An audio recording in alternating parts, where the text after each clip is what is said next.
사랑하는 기쁨의 교회 성도 여러분, 안녕하세요. 오늘은 다 같이 우리 민수기서 11장 1절에서 15절의 말씀을 함께 묵상하도록 하겠습니다. 제가 여러분들을 위해서 민수기 11장 1절에서 15절의 말씀을 읽겠습니다. 여호와께서 들으시기에 백성이 악한 말로 원망하매 여호와께서 들으시고 진노하사 여호와의 불을 그들 중에 붙여서 진영 끝을 사르게 하시매 백성이 모세에게 부르짖음으로 모세가 여호와께 기도하니 불이 꺼졌더라. 그곳 이름을 다베라라 불렀으니 이는 여호와의 불이 그곳에 붙은 까닭이었더라. 그들 중에 섞여 사는 다른 인종들이 탐욕을 품에 이스라엘 자손도 다시 울며 이르되 누가 우리에게 고기를 주어 먹게 하랴. 우리가 애굽에 있을 때에는 값없이 생선과 오이와 참외와 부추와 파와 마늘들을 먹은 것이 생각나거늘 이제는 우리의 기력이 다하여 이 만나 외에는 보이는 것이 아무것도 없도다 하니 만나는 가시와 같고 모양은 진주와 같은 것이라. 백성이 두루다니며 그것을 거두어 맷돌에 갈기도 하며 절구에 찢기도 하고 가마에 삶기도 하여 과자를 만들었으니 그 맛이 기름 섞은 과자 맛 같았더라. 밤에 이슬이 진영에 내릴 때에 만나도 함께 내렸더라. 백성의 온 종족들이 각기 장막 문에서 우는 것을 모세가 들으니라. 이러므로 여호와의 진노가 심히 크고 모세도 기뻐하지 아니하여 모세가 여호와께 여짜오되 어찌하여 주께서 종을 괴롭게 하시나이까. 어찌하여 내게 주의 목전에서 은혜를 입게 아니하시고 이 모든 백성을 내게 맡기사 내가 그 짐을 지게 하시나이까. 이 모든 백성을 내가 배웠나이까. 내가 그들을 낳았나이까. 어찌 주께서 내게 양육하는 아버지가 젖먹는 아이를 품듯 그들을 품고 주께서 그들의 열조에게 맹세하신 땅으로 가라 하시나이까. 이 모든 백성에게 줄 고기를 내가 어디서 얻으리이까. 그들이 나를 향하여 울며 이르되 우리에게 고기를 주어 먹게 하라 하온즉 책임이 심히 중하여 나 혼자는 이 모든 백성을 감당할 수 없나이다. 주께서 내게 이같이 행하실진대 고없나니 내게 은혜를 베푸사 즉시 나를 죽여 내가 고난당함을 내가 보지 않게 하옵소서. 아멘. 오늘은 민수기 11장 1절에서 15절까지의 말씀을 함께 묵상하도록 하겠습니다. 우리가 마태복음을 묵상하기 전에 민수기 말씀을 묵상했었는데요. 다시 한번 이 매일 성경 일정에 맞추어서 민수기 11장 말씀을 오늘 묵상하도록 하겠습니다. 오늘 말씀의 배경은 이스라엘 백성들이 하나님의 인도하심을 받아 출애굽해서 광야에 이르렀을 때의 상황을 배경으로 하고 있습니다. 그런데 이들이 계속해서 불평과 원망하자 하나님께서 그 원망을 들으시고 진노하게 되시죠. 그리고 하나님의 불을 그들 중에 내리셔서 진영 끝을 불로 사르셨습니다. 백성이 진영 끝이 불에 타자 모세를 찾습니다. 결국 모세의 중재로 이 진영 끝에 붙었던 그 불이 사라지게 되죠. 그럼에도 불구하고 이스라엘은 계속해서 하나님 앞에 불평하게 됩니다. 홍해를 가로질러 나온 이스라엘 백성들은 광야에서도 하나님의 보호하심과 인도하심 속에 가나안 땅을 향하여 걸어가고 있었습니다. 한 가지 분명한 것은 그들이 막연하게 어딘지 모를 땅을 향해 가고 있는 것이 아니었다라는 것이죠. 그들은 하나님이 약속하신 가나안 땅이라는 그 분명한 목적지를 향해 걷고 있었습니다. 무엇이 그들을 인도했습니까? 낮에는 구름기둥과 밤에는 불기둥이 그들을 인도하였고 뚜렷이 보이는 구름기둥과 불기둥으로 인해 그들은 하나님이 움직이시면 따라 움직이고 하나님께서 멈추시면 따라 그곳에 장막을 쳤습니다. 하늘에서는 날마다 먹을 양식인 만나가 쏟아져 내렸습니다. 근데 오늘 말씀이 또 한 번 전하고 있는 소식이 무엇입니까? 이렇게 날마다 하나님의 인도하심과 하나님의 공급하심을 그들이 몸소 경험하고 있음에도 불구하고 그들이 불평하기 시작했다는 것입니다. 아무리 하나님의 인도하심이 있지만 만나가 하늘에서 내리고 있지만 여전히 그곳이 광야라는 사실로 하여금 그들이 불평하게 되었다는 것입니다. 그런데 오늘 말씀은 특별히 그들의 불평이 어디에서부터 시작됐는지 조금 더 구체적으로 말하고 있습니다. 4절입니다. 그들 중에 섞여 사는 다른 인종들이 탐욕을 품음에 이스라엘 자손도 다시 울며 이르되 누가 우리에게 고기를 주어 먹게 하랴. 그러니까 오늘 말씀에 기록하고 있는 이들의 불평의 원인, 불평의 시작은 탐욕이라는 것입니다. 누구의 탐욕입니까? 이스라엘 백성들이 출애굽할 때 함께 노예 신분에서 탈출한 식민지 출신 사람들이 탐욕을 품고 불평하기 시작하자 이스라엘 사람들 또한 금세 함께 불평하기 시작했다라는 것이 오늘 말씀의 증언입니다. 이들이 무엇이라고 불평합니까? 우리에게 먹을 것이 만나밖에 없다라는 것입니다.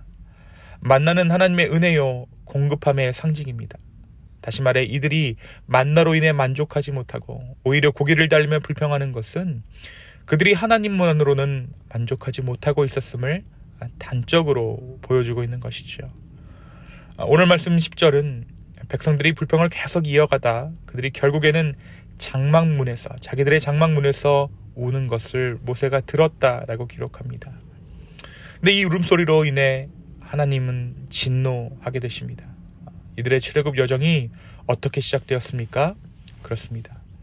이들의 출애굽 여정을 시작하게 된 것은 바로 이스라엘의 눈물이었어요. 이들의 부르짖음 때문에 하나님께서 그 눈물을 들으시고 눈물을 보시고 그 부르짖음을 들으시고 하나님이 이 출애굽 여정을 시작하게 된 것이죠. 그런데 오늘 말씀은 하나님께서 이 불평 끝에 흘리는 이스라엘의 눈물로 인해 진노하셨다라고 기록하고 있습니다. 눈물이 중요한 것이 아니라 내가 왜 눈물을 흘리고 있는가, 내 절규가 중요한 것이 아니라 왜 울고 있는가, 왜 절규하고 있는가가 중요하다는 것을 오늘 우리는 이 대목을 통해 알 수 있는 것이죠. 때로 우리는 우리의 감정에 취해서 내가 눈물을 흘렸다라는 것에 집중합니다. 내가 눈물을 흘렸으니까 이것이 진정한 것이고 이것이 진실이다라고 말하지만 하나님은 결코 우리의 눈물에 속지 않으시는 주님이십니다. 내가 왜 울고 있는가가 더 중요하다라는 것이죠. 그런데 오늘 하나님 앞에 선 모세의 태도 또한 어떻습니까? 그 또한 하나님께 원망하고 있습니다. 백성들이 울자 결국 모세가 하나님 앞에 서게 되는데 이 하나님 앞에 선 모세의 태도 또한 하나님을 원망하고 있다는 것입니다. 왜 나를 괴롭게 합니까? 내게 무슨 책임이 있습니까? 내가 이들의 부모입니까? 왜 나를 이들의 지도자로 불렀습니까? 라고 읍소하고 있습니다. 더 나아가서 모세는 즉시 나를 죽여달라고 불평을 쏟아내기에 이릅니다. 이방인들로부터 시작된 불평이 결국 모세에게까지 영향을 미치게 된 것입니다. 이스라엘 진영 전체가 불평으로 가득 찼다라는 것을 오늘 우리는 이 모세의 반응을 통해 알 수 있는 것입니다. 사랑하는 성도 여러분, 오늘 말씀 우리에게 무엇을 말합니까? 지금 내가 누리고 있는 은혜를 은혜로 여기지 않으면 우리는 그것을 고생이다라고 생각하게 된다는 것을 알 수 있습니다. 여러분, 우리가 오늘 이러한 삶을 살게 되는 것, 우리가 한때 다 기도했던 것들입니다. 다 기도해서 응답받았습니다. 한때는 우리가 미국에만 가게 해달라고 기도했었고, 한때는 우리는 집을 사게만 해달라고 기도했었고, 아이를 갖게 해달라만, 정말 그것만 내게 달라고, 그것만 주신다면 내가 하나님께 충성하겠다라고 고백했던 자들입니다. 그런데 우리가 이 모든 것을 얻고 나자 그것으로 인해 우리가 만족하는 것이 아니라 오히려 그 기도 응답된 그것들로 인해 불평하는 우리를 발견하게 된다는 것이죠. 불평은 우리의 삶을 빠르게 잠식합니다. 특별히 전에 죄인 되어 영 죽을 수밖에 없게 된 우리가 구원을 얻어 하나님의 자녀로 하루하루를 살아간다는 것, 그것 자체만으로도 이전에는 도저히 누릴 수 없는 은혜였던 것입니다. 하지만 우리는 살면서 오히려 불평이 늘어갑니다. 하나님 없이 사는 사람들이 훨씬 부유하게 되고 오히려 누군가의 제약을 받지 않고 자유롭다는 것이 우리가 불평하게 되는 또 다른 이유입니다. 하나님 때문에 포기하는 것은 많은데 누리는 것은 적다라고 말하는 것이 바로 우리가 가진 불평의 패턴인 것입니다. 오늘 이스라엘의 불평의 모습 그대로가 바로 우리 안에 있음을 우리는 오늘 말씀을 통해 인정하게 됩니다. 은혜를 은혜로 발견하지 못하면 그 즉시 불평은 시작됩니다. 오늘 말씀은 그것을 탐욕이라고 기록하고 있습니다. 은혜는 새로운 일들을 통해 받는 것도 은혜이지만 이미 받은 은혜를 은혜로 발견하는 것이 진정한 은혜일 것입니다. 오늘 이 하루 주님께서 이 하루를 살게 하셨다는 그 자체가 은혜임을 다시 한번 발견해 탐욕의 눈을 거두어 버리는 저와 여러분 되기를 예수님의 이름으로 축원합니다. 또 하나 오늘 말씀은 불평은 빠르고 강력하게 전환된다는 것을 알게 합니다. 출애굽 때 억겁결에 이스라엘과 함께 출애굽하게 된 이방인의 무리가 시작이었습니다. 그들의 탐욕, 그들의 불평이 민족의 불평으로 이어졌고 결국 모세 또한 평정심을 잃게 만들었습니다. 오늘 하나님 앞에서 모세의 모습은 반항하는 자처럼 보입니다. 그의 마음은 온유함을 잃었고 차라리 죽여달라며 거세게 주님께 저항합니다. 여러분, 나의 불평과 불만은 결코 내 안에서 머물지 않습니다. 그것은 내 가족으로 전염되고 내 공동체로 전염됩니다.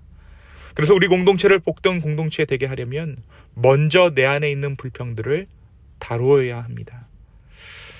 그 불평을 다룰 수 있는 유일한 비결은 조금 전 말씀드린 대로 은혜의 회복일 것입니다. 하루 한순간 우리의 일상을 되돌아보고 그 안에 감사할 것 하나씩을 찾아보시기 바랍니다. 여러분, 왜 이방 민족이 탐욕스러울 수밖에 없었을까요? 그들은 어려서부터 교육받지 못했기 때문입니다. 오늘 요즘 우리가 읽고 있는 말씀 통독이 있죠. 여러분, 그 통독이 바로 우리로 하여금 불평으로부터 구원하게 될 것입니다. 우리가 불평하지 않으려면 그 말씀을 붙잡으십시오. 기계적으로 읽는 것일 수 있습니다. 그냥 읽는 것일 수도 있습니다. 하지만 그 안에 우리의 불평이 사라지는 놀라운 비결이 숨어 있는 것이죠. 바로 그 말씀 통독하는 가운데 우리의 일상을 되돌아볼 수 있는 은혜가 깃들게 되고 거기서부터 우리의 삶의 모두가 전환될 것입니다. 불평의 전염보다 강력한 것이 은혜의 전염이기 때문입니다. 오늘 불평을 전염시키기보다 주님의 은혜를 전파할 수 있는 저와 여러분 되기를 예수님의 이름으로 축원합니다. 이 시간 함께 기도하시겠습니다. 주님, 오늘 이 이스라엘의 모습을 통해 우리의 모습을 봅니다. 주여, 우리를 긍휼히 여겨 주시옵소서. 불평이 아닌 은혜로 이 하루를 살게 하여 주시옵소서. 감사합니다. 모든 말씀 살아서 역사하시는 예수님의 이름으로 기도하였습니다. 아멘.